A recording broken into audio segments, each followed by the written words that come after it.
Hello বন্ধুরা, কেমন আছেন সবাই? আশা করি সবাই ভালো আছেন। বন্ধুরা, আমাদের গল্পগুলো যদি ভালো লাগে অবশ্যই লাইক করবেন আর কমেন্ট করে জানিয়ে দিবেন। চ্যানেলে যদি নতুন হয়ে থাকেন অবশ্যই সাবস্ক্রাইব করে পাশে থাকা বেল আইকনটি প্রেস করে রাখুন, যাতে নতুন নতুন ভিডিও আপলোড করার সাথে সাথে আপনার নোটিফিকেশনে চলে যায়। আজকের গল্প অরোরা, পর্ব 44। লেখিকা সামিয়া খান। তায়েব একটা দীর্ঘশ্বাস ফেলল। এসব কথা শুনতে শুনতে এখন ক্লান্ত সে। তার সামনে বাসার সকলে বসে আছে, এমনকি তায়েবের বাবা শাহজাহান সাহেবও। সে দেশে ছিল না। ইমতিয়াজ কল করে তাকে এনেছে। তায়েব তখন বুঝেছিল না যে তার আর অরোরার ব্যাপারে সব কিছু বাবাকে বলে দিবে ইমতিয়াজ। মূলত তায়েবের মা ও দাদি কখনো করেও শাহজাহান সাহেবকে এসব নোংরা টের পেতে দেননি। বলতে গেলে অনেকটা অন্ধকারে রেখেছিল তাকে। ইমতিয়াজ মুখমণ্ডলে ইদানিং কঠোরতার রেখা বিরাজ করে সবসময়। বৈশাখীর বড্ড ভয় হয়। মনে মনে সৃষ্টিকর্তার কাছে সহস্রাবার দোয়া চাই যাতে ইমতিয়াজ মাফ করে দেয়। আমি গিয়েছিলাম কালকে রাতে অরোরাকে ফেরত আনতে। আমার সাথে বৈশাখীও গিয়েছিল, তবে মেয়েটা আসেনি। শাহজাহান সাহেব মৃদু গর্জন উঠিয়ে বলল, তুমি যাবে আর নাচতে নাচতে চলে আসবে? উল্টো আমি খুশি হয়েছি ছোট মেয়েটার এমন সাহসিকতা দেখে। বাবা, ওসব থাকুক। অরোরার মন একটা কিশোরীর মন। এই বাড়িতে থাকার মতো পরিবেশ আদৌ আছে? ইমতিয়াজ কথায় তাই ভ্রু কুঁচকাল। বেশ কয়েকদিন মুখের যত্ন না নেওয়ায় ইমতিয়াজের গালে খোঁচা খোঁচা দাড়ি উঠেছে। আমি কি চাইনি ইমতিয়াজ অরোরাকে নিয়ে দূরে চলে যেতে? তখন তো এবারে লোকেরাই আমার সাথে কেমন ব্যবহার করলো। তায়েবের কথার তোয়াক্কা করলো না ইমতিয়াজ। উল্টো শাহজাহান সাহেবের উদ্দেশ্যে বলল, আমি কিছুই জানি না। এবার ভাইয়াকে চিকিৎসাটা করাও। তা নয় কবে যেন মেয়েটাকে মেরে ফেলে। সাথে মা আর দাদুরও কিছু শিক্ষা গ্রহণ করা প্রয়োজন। শুরু থেকে যদি ভাইয়ার ভুলগুলোর জন্য একটু হলেও ধমক দিত বা তোমাকে জানাতো, তাহলে এখন এত কিছু হয়ে যেত না। তায়েবের মা কথাগুলো শুনে কোনো প্রতিক্রিয়া না দিলেও মনোরা গর্জে উঠল। ইমতিয়াজ, বেশি কথা বলবি না। তোর নাম শুধু তোদের দাদাজানের সাথে মিলিয়ে রাখা হয়েছিল দেখা তুই বাড়ির মুখ্য না। তায়েব তোর বড় ভাই। কেন বড়রা ভুল করতে পারে না? মা, তুমি চুপ থাকো। কেন চুপ থাকবো? কেন? আমার নাতিরে শুধু মানসিক রোগী বানায়। বুঝি না আমি? বড় ভাইরে হাসপাতালে পাঠিয়ে ইঞ্জেকশন দিয়ে মাইরা ফেলবি। এরপর তায়েবের সব সম্পত্তি নিজের করে নেওয়ার জন্য এমন করিস, বুঝি না তাই না? ইমতিয়াজ ব্যথিত সুরে বলল, দাদু, এটা তুমি বলতে পারলে? পারলাম। এর জন্য নিজ বউ দিয়া বড় নাতনির কাছে যায় নয় তাই কইলি দেখায় তো অমন করে বউ মারল। আরে ছোট মাইয়েরা কেমন করে কানলো। অরোরার জন্য চোখের পানি মুছে নিল মনোরা। ইমতিয়াজ অবাক হয়ে এসব দেখছে।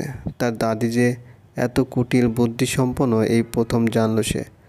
শাহজাহান সাহেব মনে মনে বিরক্ত হয়ে যাচ্ছে এসব কথায়। সকলকে চুপ থাকতে বলে নিজের স্ত্রীর উদ্দেশ্যে বলল, তোমার সাথে এত বছর সংসার করলাম, তবুও একবারও মনে হয়নি যে এসব আমার জানার প্রয়োজন। তাহলে তো দেখা যায় প্রিয়তা কম কষ্ট নিয়ে মরেনি। ভাবিমা সত্যি কম কষ্ট নিয়ে মরেনি। যেদিন মারা গেল সেদিনও ভাইয়া মেরেছিল। রাগে দুঃখে গাড়ি চালাতে গিয়ে বিয়ে খেয়ালে দুর্ঘটনা হয়েছে। তুই কীভাবে জানলি ইমতিয়াজ? এটা আমার ধারণা ভাইয়া। তাই অসহিষ্ণুত গলায় বলল, ধারণা থেকে এত বড় কথা বলে দিলি? আচ্ছা, সব দোষ আমার। নিজের এত বড় অসুখ আছে তাই সকলকে সন্দেহ করি।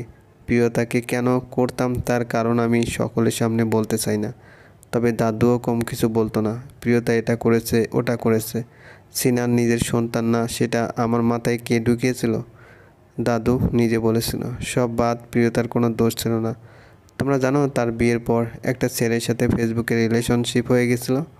ছেলেটা ছিল আমার বন্ধু। আমার বউকে পরীক্ষা করতে গিয়ে যখন দেখলো, তাই এবার কিছু বলতে পারলো না, চুপ হয়ে গেল। এগুলো আমি জানতাম ভাইয়া। ভাবিমা ভুল করেছিল। পরবর্তীতে মা পৌঁছেছে তোমার কাছে অনেকবার। হেসেছিল, তবে কি জানিস, ভুল একবার করলে ওই ব্যক্তিটার উপর অবিশ্বাস আপনা আপনি জন্মে যায়। বৈশাখী তো একবার ভুল করে ফেলেছে, এখন থেকে বুঝবি। এজন্য অথেলো নামের কোনো রোগ লাগবে না তোর। ইমতিয়াজ একবার বাঁকা চোখে বৈশাখীকে দেখে নিল। মেয়েটা মাথা নিচু করে আছে। তাই যাওয়ার জন্য উঠে দাঁড়ালো। বাবা, আমি এ বিষয়ে কথা বলতে চাই না। অরোরার যে বিয়ের আগে একটা ছেলের সাথে সম্পর্ক ছিল তা আমরা সকলে জানি। শুধু শুধু তাকে সন্দেহ করিনি। তো তুমি বলতে চাচ্ছ তোমার কোনো মানসিক সমস্যা নেই? না, সেটা তোমার ছোট ছেলের মন গড়া কথা। আমার উপর এইসব ডাক্তারি বিদ্যা না খাটাতে বলে নিজের রোগীদের উপর খাটাতে বলো, ভালো টাকা পাবে। তাইব নিজের রুমে চলে গেল। বড্ড ক্লান্ত লাগছে। বিছানায় শুয়ে পড়তেই অরোরার পরিস্থিতি সেই সুবাসটা নাকে এসে ঠেকল। ইস, মেয়েটাকে যে আবার কবে নিজের বাহুডোরে পাবে সে। মাটিতে পা রাখতেই তালুতে বেশ শীতলতা অনুভব করলো অরোরা। মুখটা এখনও বড্ড তেতো হয়ে আছে। ওদিকে সকাল থেকে মুখটা একবারও তাকে দেখতে আসেনি। অরোরা বুঝতে পারে কালকে রাতে তায়েবকে ফিরিয়ে দেওয়ার জন্যই এমন হচ্ছে। এটা যে কেবল শুরু তা বেশ ভালোভাবে জানে সে, কিন্তু কিছু করার নেই। ও আরামদায়ক নরকে ফিরে যেতে চায় না অরোরা। এর থেকে ঢের ভালো মরে যাওয়া। তবে সে মরতেও চায় না। মরে গেলে যে জীবনটা আবার ফেরত পাবে না সেটা তো জানে। গায়ে সাদা রঙের পাতলা কম্বলটা জড়িয়ে বাইরে বের হয়ে এলো অরোরা। চাদরের মতো এগুলো সিনানের অনেকগুলো আছে। অরোরাকে বছর 2 আগে তার বড় ভাই আসলাম এনে দিয়েছিল। এত শীতল পরিবেশ, এই কম্বলটা গায়ে চাদরের মতো মুড়িয়ে নিলে বেশ স্বস্তি পাওয়া যায়। রান্নাঘর থেকে গুড়ের গন্ধ বেশি আসছে। মুক্তা হয়তো পিঠা বানাচ্ছে। ওদিকে ভুলেও পা রাখলো না সে।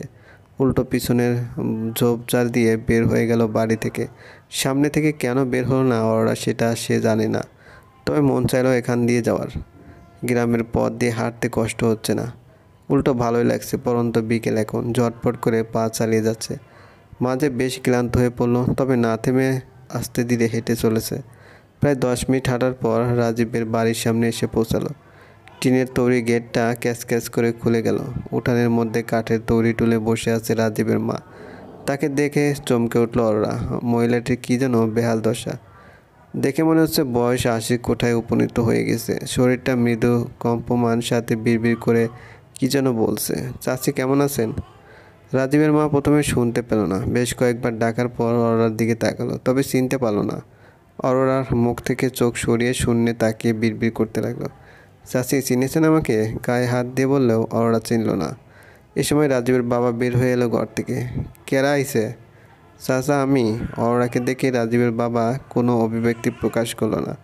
আরেকটা টুল এনে তাকে বসতে দিল। কবে আইছো? কয়েকদিন আগে। চাচি কী হয়েছে? কী হব আর, পোলার শোকে পাগল হয়ে গেছে। মরে গেলেই এখন আমার শান্তি। এভাবে বলেন কেন? তো কি কমু, এই বুড়া বয়সে আইসা এই বুড়িরে পালতে হইতাছে। পোলাটা যে কেন আমার ওরকম কাজ করলো। ওর ভিতর থেকে কান্না এলো। এই সময় রাজীবের মা বলে উঠল, রাজীব আইছে, ওরে কয়টা ভাত দাও।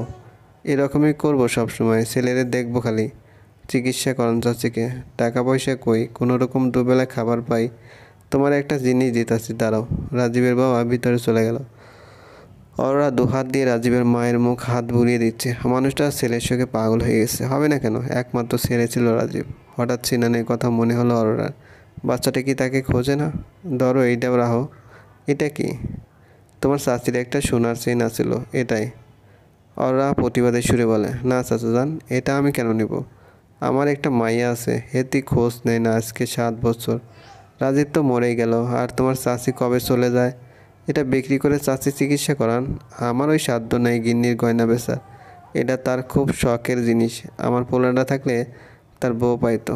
এ সময় রাজীবের মা বলে উঠল, রাজীব রে, তোর গায়ে এত রক্ত কেন? কারে রক্ত দেখবার আইলি? ওই রাজীব? আর হঠাৎ সত্যি মনে হলো রাজীব এসেছে। সারা গায়ে রক্ত মেখে, বুক ফেটে কান্না এসে পড়ল। রাজীবের মায়ের ক্রোধে মাথা ঠেকে চিৎকার করে কান্না করে দিল অরোরা। কল্পনায় রাজীব মনে হয় অরোরার ভিতরে জমে থাকে কান্না শুনতেই এসেছে। চলবে। গল্পটি ভালো লাগলে অবশ্যই লাইক করবেন, কমেন্ট করে জানিয়ে দেবেন। আর চ্যানেলে যদি নতুন হয়ে দেখেন অবশ্যই সাবস্ক্রাইব করে পাশে থাকা বেল আইকনটি